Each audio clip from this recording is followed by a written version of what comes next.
श्रीगणेशाय नमः। श्रीगोपीजनवल्लभाय नमः। श्रीमद्भागवत महापुराण तृतीय स्कंध अथ त्रिंशोऽध्यायः। देह गेह में आसक्त पुरुषों की अधोगति का वर्णन। श्री कपिल देव जी कहते हैं, माता जी, जिस प्रकार वायु के द्वारा उड़ाया जाने वाला मेघ समूह उसके बल को नहीं जानता, उसी प्रकार यह जीव भी बलवान काल की प्रेरणा से भिन्न भिन्न अवस्थाओं तथा योनियों में भ्रमण करता रहता है, किंतु उसके प्रबल पराक्रम को नहीं जानता।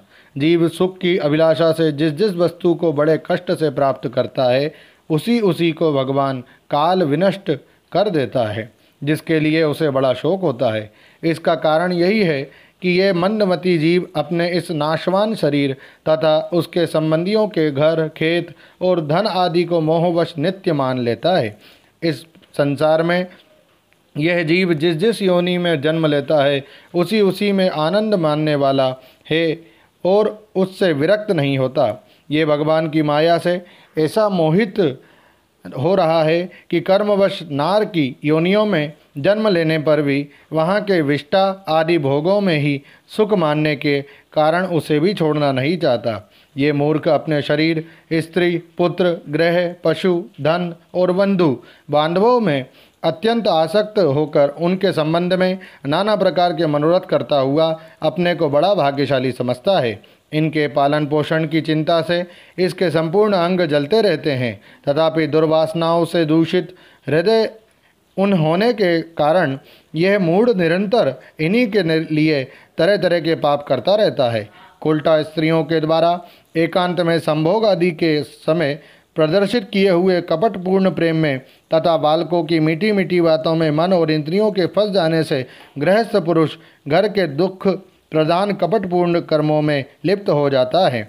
उस समय बहुत सावधानी करने पर यदि उसे किसी दुख का प्रतिकार करने में सफलता मिल जाती है, तो उसे ही वह सुख सा मान लेता है।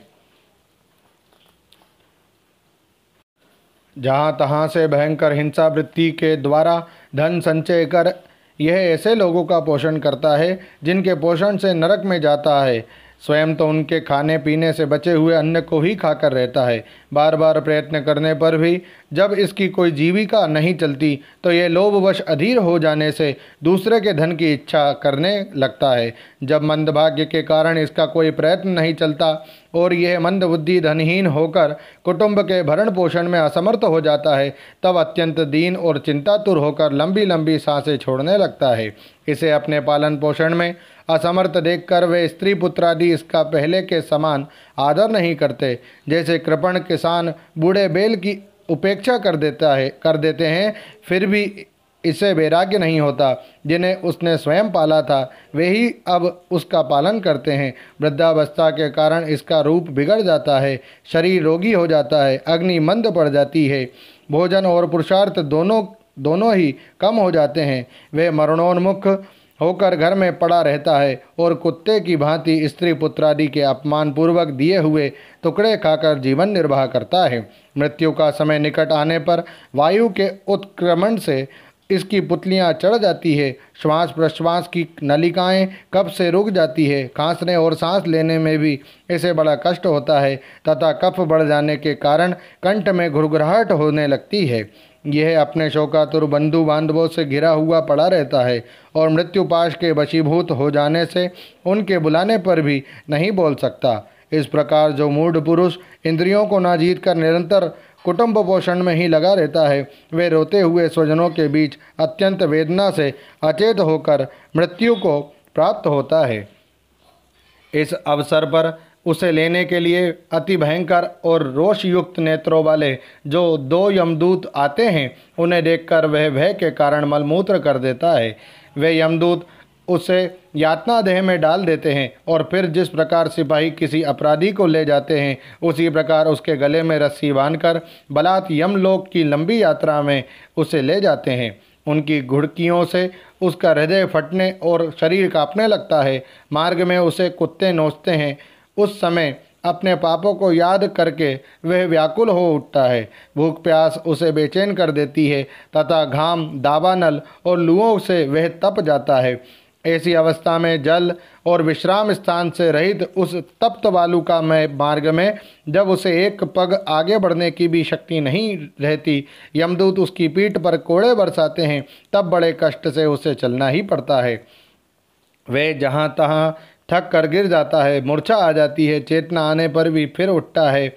इस प्रकार अति दुख में अंधेरे मार्ग से अत्यंत क्रूर यमदूत उसे शीघ्रता से यमपुरी को ले जाते हैं। यमलोक का मार्ग 99,000 योजन है। इतने लंबे मार्ग को 2 ही 3 मुहूर्त में तय करके वह नरक में तरह तरह की यातनाएं भोगता है। वहाँ उसके शरीर को धधकती लकड़ियों आदि के बीच में डालकर जलाया जाता है। कहीं स्वयं और दूसरों के द्वारा काट काट कर उसे अपना ही मांस खिलाया जाता है। यमपुरी के कुत्तों अथवा गिद्धों द्वारा जीते जी उसकी आंतें खींची जाती है। सांप, बिच्छू और डांस आदि डसने वाले तथा डंक मारने वाले जीवों से शरीर को पीड़ा पहुंचाई जाती है। शरीर को काट कर टुकड़े टुकड़े किए जाते हैं। उसे हाथियों से चिरवाया जाता है, पर्वत शिखरों से गिराया जाता है अथवा जल या गड्ढे में डालकर बंद कर दिया जाता है। ये सब यातनाएं तथा इसी प्रकार तामिस्र, अंध तामिस्र एवं रौरव आदि नरकों की और भी अनेकों यंत्रणाएं स्त्री हो या पुरुष उस जीव को पारस्परिक संसर्ग से होने वाले पाप के कारण भोगनी ही पड़ती है।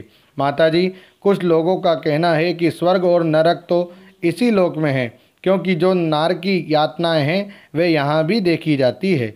इस प्रकार अनेक कष्ट भोगकर अपने कुटुंब का ही पालन करने वाला अथवा केवल अपना ही पेट भरने वाला पुरुष उन कुटुंब और शरीर दोनों को ही यहीं छोड़कर मरने के बाद अपने किए हुए पापों का ऐसा फल भोगता है। अपने इस शरीर को यहीं छोड़कर प्राणियों से द्रोह करके एकत्रित किए हुए पाप रूप पाथे को साथ लेकर वह अकेला ही नरक में जाता है।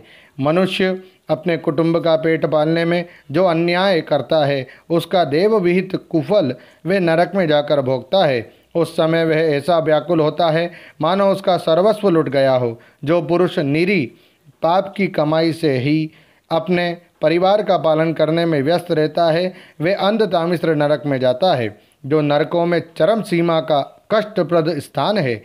मनुष्य जन्म मिलने के पूर्व जितनी भी यातनाएं हैं तथा शूकर कुकरादि योनियों के जितने कष्ट हैं उन सबको क्रम से भोगकर शुद्ध हो जाने पर वह फिर मनुष्य योनि में जन्म लेता है।